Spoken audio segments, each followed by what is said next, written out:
Perintah ini berfungsi untuk menerapkan perubahan jaringan tanpa perlu merestart sistem. Setelah IP aktif, koneksi jaringan diuji dengan melakukan ping Google dan ke alamat 8.8.8.8. Jika ping berhasil, maka koneksi internet sudah berjalan dengan baik.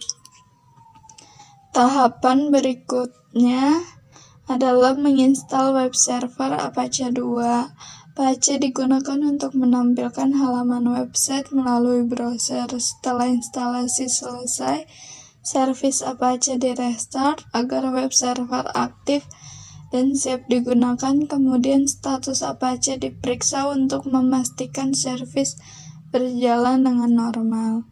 Apache selanjutnya diuji melalui browser Google Chrome dengan memasukkan IP address server. Jika halaman default Apache muncul, berarti web server berhasil dijalankan. Setelah itu, ditambahkan folder kelas dan kelompok pada direktori Apache sebagai lokasi penyimpanan website. Apache kemudian direstart kembali agar konfigurasi terbaru dapat terbaca oleh sistem website. Kembali dicek melalui browser untuk memastikan folder dan konfigurasi sudah diterapkan dengan benar. Koneksi jaringan kembali diuji dengan melakukan ping ke Google dan 8.8.8.8. Selanjutnya dilakukan instalasi Bind 9 sebagai DNS server lokal. DNS ini berfungsi untuk menghubungkan domain lokal dengan IP server. File DB lokal disalin menjadi DB kelompok 2 sebagai template zona DNS baru. File DB kelompok 2 kemudian dikonfigurasi untuk menentukan domain dan alamat IP server. Setelah itu, file named.conf.local dikonfigurasi untuk menambahkan zona domain kelompok 2.ts. Bind 9 di-restart agar konfigurasi DNS dapat diterapkan. Selanjutnya, file resolve.conf dikonfigurasi agar sistem DNS lokal sebagai resolver utama.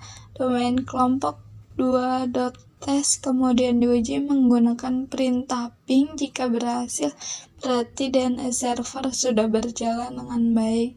Setelah DNS aktif, file index.html pada Apache dikonfigurasi untuk menampilkan identitas kelas dan kelompok. Apache di-restart kembali agar perubahan pada file index dapat ditampilkan. Website kemudian diuji melalui browser menggunakan IP address server. Setelah itu, file index.html kembali diedit untuk menyesuaikan tampilan halaman website. Pengujian koneksi selanjutnya dilakukan dari sistem operasi Windows dengan melakukan ping ke server. Website kemudian diakses melalui browser menggunakan domain kelompok 2.ts untuk memastikan DNS berjalan dengan sempurna. Tahapan berikutnya adalah konfigurasi SSH agar server dapat diakses secara remote. Servis SSH diinstal untuk mendukung koneksi jarak jauh ke server.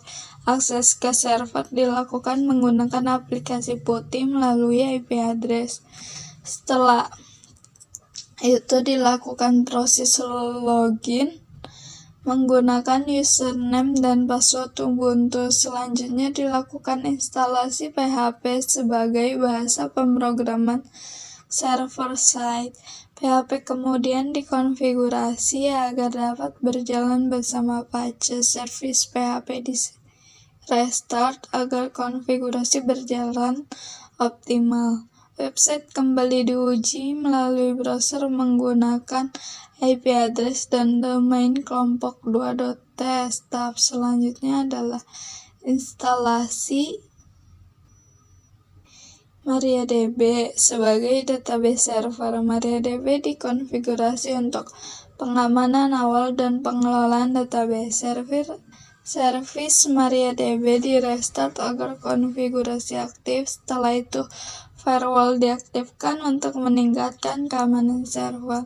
Firewall kemudian di restart agar aturan keamanan dapat diterapkan. Selanjutnya dilakukan instalasi FTP server untuk kebutuhan transfer file. FTP client juga diinstal untuk menghubungkan komputer ke server. Koneksi FTP kemudian diuji untuk memastikan proses transfer file berjalan dengan baik.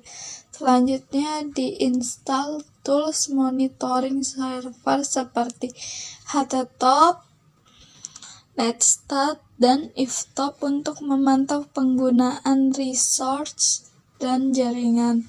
Log server kemudian diperiksa untuk memastikan tidak terdapat error selama proses konfigurasi. Tahap terakhir adalah instalasi mkcert untuk pembuatan sertifikat SSL lokal. SSL kemudian dikonfigurasi pada Apache agar website dapat diakses menggunakan protokol HTTPS. Apache di restart kembali untuk mengaktifkan konfigurasi SSL. Terakhir, website diakses melalui browser menggunakan alamat HTTPS kelompok 2.ts untuk memastikan sertifikat sudah aktif dan koneksi aman.